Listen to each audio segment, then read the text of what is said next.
Hello friends, welcome to code meta channel. WordPress tutorial में आपका स्वागत है। आज हम बात कर लेंगे कि किस तरीके से हम हमारे 404 नॉट फाउंड पेज को रिडायरेक्ट करते हैं किसी अदर पेज पे या फिर होम पेज पे, क्योंकि ये बहुत ही एक इम्पॉर्टेंट चीज़ है। सपोज़ कि आप क्या कर रहे हो, किसी पेज पे काम कर रहे हो और वो गायब हो जाता है गूगल सर्च रिजल्ट से। और अगर वो किसी सर्चिंग रिजल्ट में आता है तो फर्स्ट तो क्या होता है, यूजर को एक इम्प्रेशन गलत पड़ता है। क्यों? इस वजह से सपोज हमारी एक साइट है, यहाँ पे हम कुछ भी लिख देते हैं। अब जब क्या करते हैं, हम एंटर करते हैं तो हमारे पास क्या होता है कि यहाँ पे हमें दिखाता है oops the page can't be found. ठीक, अब क्या होगा इस केस में, क्या होगा कि यूजर को ये जो व्यू मिलेगा ना, ये एक अट्रैक्टिव व्यू नहीं मिलेगा। ये उसके लिए क्या होगा, एक ऐसा लगेगा जैसे साइट ब्रेक हो गई है, फट गई है।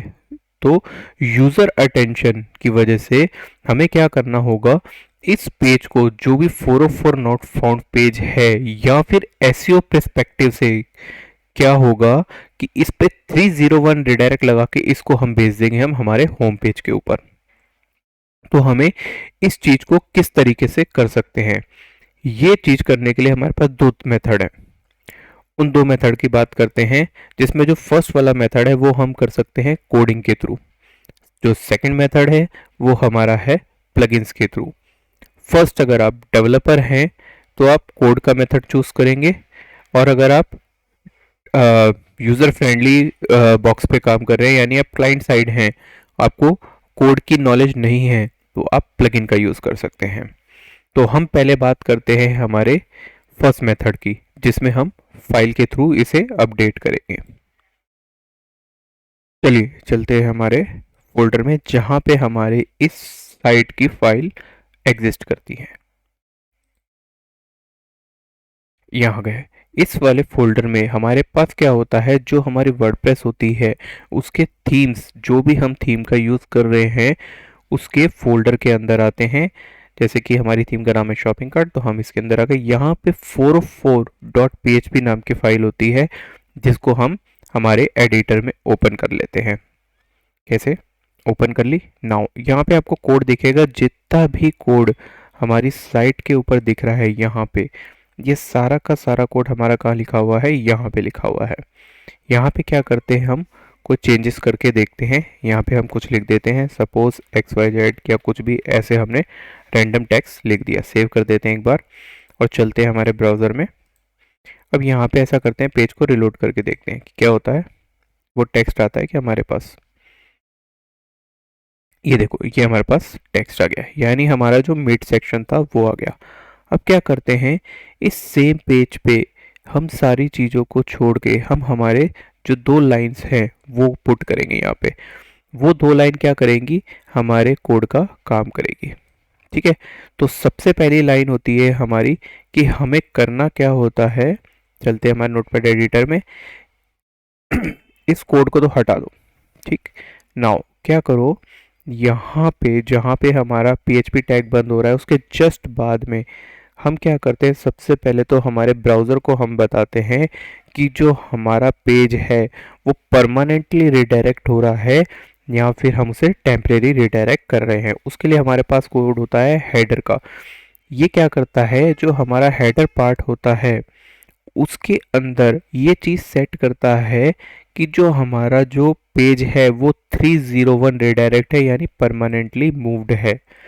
सबसे पहले तो हम ये चीज़ सेट करेंगे। जो हेडर है ये PHP का फंक्शन है। ठीक, नाउ इसके बाद क्या करते हैं, हम हमारे जो पेज का URL होता है उसको सेट करते हैं। कैसे?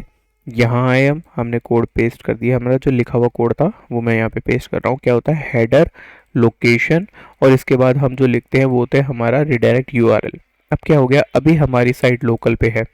सपोज करो किसी एक URL पे गई, देन दूसरे URL पे, तो हमें बार बार यहाँ के चेंजेस करने पड़ेंगे। उसके लिए हमने क्या किया, जो हमारी वर्डप्रेस का कोड होता है जिससे हम हमारा जो ब्लॉग का URL होता है गेट करते हैं, उसको लिख दिया। यहाँ पे क्या लिखा, डॉट, इसको हमने location colon dot gate underscore blog info और URL ले लिया। ठीक है, ये हमारे को क्या करेगा, हमारा URL दे देगा वर्डप्रेस का। नाउ अब क्या करते हैं, हम हमारे इसके बाद हमारे कोड को एग्जिट मार देते हैं। अगर हम इसको एग्जिट नहीं मारेंगे तो ये नीचे की फाइल भी लोड कर देगा। तो यहाँ पे एग्जिट मारने का मतलब हो गया कि हमने यहाँ पे हमारे पूरे कोड को रोक दिया। नाउ इसको सेव कर लेते हैं। अब चलते हैं हमारे ब्राउज़र में, जहाँ पे हम देखते हैं कि हमारे पास 404 पेज क्या था। ये हमारे पास 404 पेज है। नाउ अब क्या करते हैं, चलते हैं हमारे ब्राउज़र में और इसको क्या करते हैं, पेज को वापस से क्लिक करते हैं। हमारे पास क्या आ गई, एरर आ गई। ये क्या है, एक वर्डप्रेस की एरर है। अगर आप क्या करते हो, पेज को रिडायरेक्ट करने की कोशिश करते हो स्टार्टअप के बाद में, इनिट के बाद में, तो ये आपको वार्निंग दे देता है कि हेडर ऑलरेडी सेंड।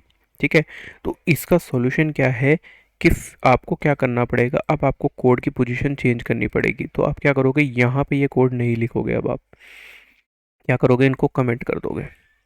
अगर आपकी ये सिचुएशन आती है तो आप इस कोड को कमेंट कर दोगे, यहाँ से हटा दोगे। ठीक है, सेव कर दिया, जैसे फाइल थी वैसे की वैसे। हम चलते हैं उसकी फंक्शन डॉट पी की फाइल में, और यहाँ पे क्या होता है, हमारे पास एक कोड आता है टेम्पलेट रिडायरेक्ट का। ये इसको हुक बोलते हैं। एड अंडरस्कोर एक्शन हुक है टेम्पलेट अंडरस्कोर रिडायरेक्ट। इसमें क्या किया, हमने एक फंक्शन बनाया जिसमें चेक कराया कि इस अंडरस्कोर 404 पेज है कि नहीं। अगर है तो क्या करेगा, वो रिडायरेक्ट करेगा होम अंडरस्कोर यूआरएल से और इसको एग्जिट कर देगा। ठीक है, तो इस तरीके से ये क्या करेगा, इसको क्या करेगा, चेक करेगा 404 पेज को WP रिडायरेक्ट से होम यूआरएल पे रिडायरेक्ट करके एग्जिट मार देगा। उसको सेव करेंगे। नाउ अब चलते हैं हमारे ब्राउज़र में और इस पेज को दोबारा से रिलोड करते हैं। तो ये क्या होगा, अब हमारा होम पेज पे रिडायरेक्ट हो जाएगा। ठीक है, देखो इस तरीके से अब ये रिडायरेक्ट हो गया। तो इस तरीके से हम फर्स्ट मेथड को अप्लाई करते हैं।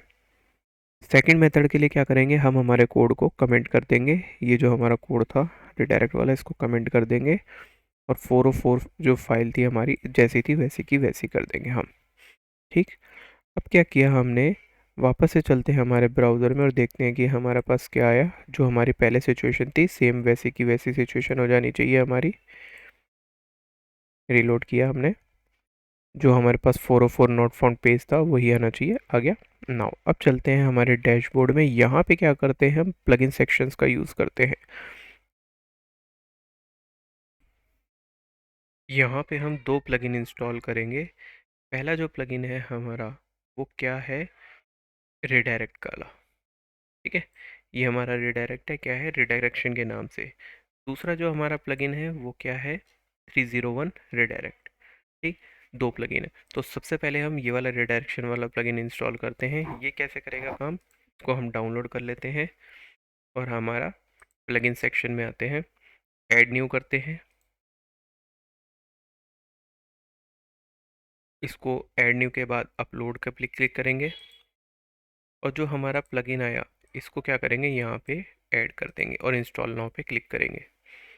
नाउ प्लगइन इंस्टॉल होने देंगे, ये अनपैकेज करेगा और इंस्टॉल करेगा। उसके बाद एक्टिव प्लगइन करेंगे अब हम, और हम क्या करेंगे, हमारे सेक्शन में जाएंगे।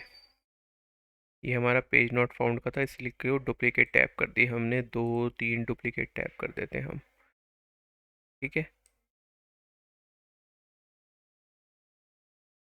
ये कर दिया हमने, एक दो। प्लगइन सेक्शन में आ गए, प्लगइन एक्टिवेटेड हो गया हमारा। अब चलते हैं हमारे सेटिंग सेक्शन में, यहाँ टूल्स में। ये हमारा कहाँ पे आया है, ये टूल्स के अंदर आया है हमारा रिडायरेक्शन। ठीक है, तो हम रिडायरेक्शन में चलते हैं। जैसे ही हम यहाँ पे आए, ये हमें बोलेगा कि कैसे करना है हमें रिडायरेक्ट। सोर्स यूआरएल और टारगेट यूआरएल, आपका यूआरएल क्या है और उसका टारगेट क्या है। ठीक है, हम क्या करते हैं, सेटअप स्टार्ट करते हैं, बैक चलते हैं, हम मैनुअल सेटअप करेंगे हम। ठीक है, फिनिश कर देंगे।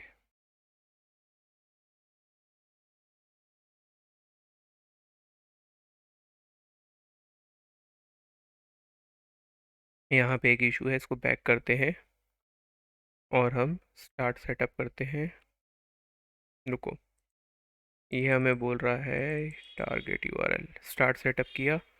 ठीक है, keep log of all redirects and 404 errors. ठीक है, हमें सारे उनको करना है।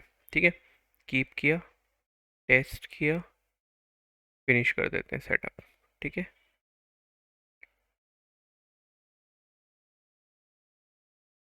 अब वेट करते हैं, जैसे वो चीज़ कंप्लीट होती है हमारी प्रोसेस, तो हमारे पास क्या रिजल्ट आएगा उसका वेट करते हैं एक बार हम। आई थिंक इस प्लगइन के साथ कुछ इशू आ रहे हैं, तो हम ऐसा करते हैं दूसरा प्लगइन यूज़ कर लेते हैं। वैसे क्या था, ये बेस्ट प्लगइन था जिसका बहुत ही यूज़ करता था मैं। तो हम क्या करते हैं, इस वाले को डीएक्टिवेट कर देते हैं और जो 301 रिडायरेक्ट वाला है इसको डाउनलोड कर लेते हैं। ठीक है,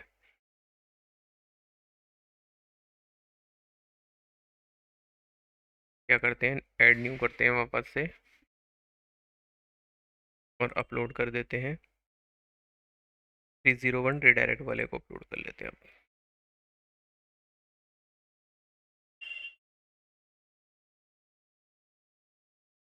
आपको आपकी साइट के साथ कंपेटेबिलिटी देखनी पड़ेगी प्लगइन्स की। अगर वो कंपेटेबल नहीं है या वर्जन चेंज है या कोई प्लगइन में इशू है तो वो काम नहीं करेगा। तो आपको कोई उसका अल्टरनेटिव देखना पड़ेगा। तो एक प्लगइन के ऊपर आप सेटअप नहीं होके बैठे, डिपेंडेंट मत हो, अलग अलग प्लगइन्स का यूज़ करें अगर आप प्लगइन के थ्रू जा रहे हैं तो। देखो इसने क्या किया, मैनेज प्लगइन करते हैं, ये बहुत सारी ग्राम ऐड दे दी, हटाओ इनको। हम क्या करेंगे, यहाँ पे 301 रिडायरेक्ट रूल सेटअप करेंगे, जैसे कि ये वाला है। तो हम क्या करते हैं, हमको हमारे होम के ऊपर ही भेजना है। इसको सेटअप कर लिया, रिडायरेक्ट टू फ्रॉम है ये एक्चुअल में, ठीक है ना। तो हमें इसको कॉपी करना है, यहाँ पे डालना है, यानी कौन से यूआरएल को रिडायरेक्ट करना है। तो हमारा ये किस में हेल्प कर सकता है, एक तो कस्टम में भी हेल्प कर सकता है, और पोस्ट पेजेस किसी और पेज पे भेजना है तो उस पे भी हेल्प कर सकता है ये प्लगइन। तो ये प्लगइन में जो 301 रिडायरेक्ट्स हैं ये एसईओ पर्पस से बहुत ज़्यादा यूज़ होता है। तो हमें क्या करना है, कौन सा यूआरएल है, 301, 302, 307 ऑफ करना है वो है। कस्टम यूआरएल कौन सा है, कहाँ पे हमें भेजना है इसको, हम इसको भेज देते हैं हमारे होम पेज के ऊपर। ठीक है, और सेव कर देते हैं। ठीक है, अब क्या करते हैं हम, जैसे ही हमने सेव किया तो ये हमारा एक रिडायरेक्ट रूल ऐड हो गया। चलते हैं यहाँ पे, इसको क्लिक करते हैं, देखते हैं क्या होता है। ये हमारा होम पेज पे रिडायरेक्ट हो गया। तो ये इस तरीके से ये वाला 301 रिडायरेक्ट रूल काम करता है। एरर लॉग देखते हैं, अगर कोई एरर आई होगी 404 में तो वो हमें दिख जाएगी। अभी कोई है ही नहीं। लिंक स्कैनर में देख लेते हैं क्या चीज़ है, क्योंकि इस प्लगइन के बहुत सारे टैब्स हैं, ये सारे प्रो के अंदर यूज़ होते हैं। ठीक है, अब देखो ये लिंक स्कैनर प्रो के अंदर आ गया, ये प्रो है, ये कैशे है, ये सारे रूल हटाने का आ गया इसके अंदर। इंपोर्ट अगर रूल करने हैं तो उसके रूल्स को अपडेट कर सकते हैं और यूज़ कर सकते हैं। सैम्पल सीएसवी आप यहाँ से डाउनलोड करके एक फ़ाइल के अंदर बना लो, सीएसवी फाइल के अंदर, और यहाँ से इंपोर्ट कर दो, तो सारे रूल जितने भी होंगे वो अपने आप यहाँ पे क्रिएट हो जाएंगे। ठीक है, आगे सपोर्ट है तो हम उसकी बात नहीं करेंगे। अब सपोज़ करो कि हमें क्या करना है, कोई और यूआरएल को पोस्ट पे भेजना है, तो आप पोस्ट का यूआरएल पोस्ट सेलेक्ट कर सकते हो कि इस वाले को हमारी पोस्ट चेंज हो गई तो उसके ऊपर भेज दिया। ठीक है, तो ये वाला काम कर सकता है। सपोज हमने एक पोस्ट बनाई और वो एरर दे रही है, 404 पे जा रही है वो, क्योंकि वो पोस्ट हमने डिलीट कर दी है और उसकी जगह हमने दूसरी बना दी, तो हम यहाँ से इसको पोस्ट करके यूज़ कर सकते हैं, वो पोस्ट सेलेक्ट करके। ठीक है, और इसको सेव कर देंगे तो वो वहाँ पे रिडायरेक्ट हो जाएगा। तो इस तरीके से हम 404 नॉट फाउंड को रिडायरेक्ट रूल लगा सकते हैं। तो होप दोस्तों ये वीडियो आपको अच्छी लगी होगी, इसे लाइक और शेयर जरूर कीजिएगा। साथ ही साथ और वीडियोस के लिए, वर्डप्रेस ट्यूटोरियल के लिए कोड मेटा चैनल को अभी सब्सक्राइब कीजिए, सब्सक्राइब बटन दबा के। मिलते हैं नेक्स्ट वीडियो में, तब तक के लिए take care and good bye.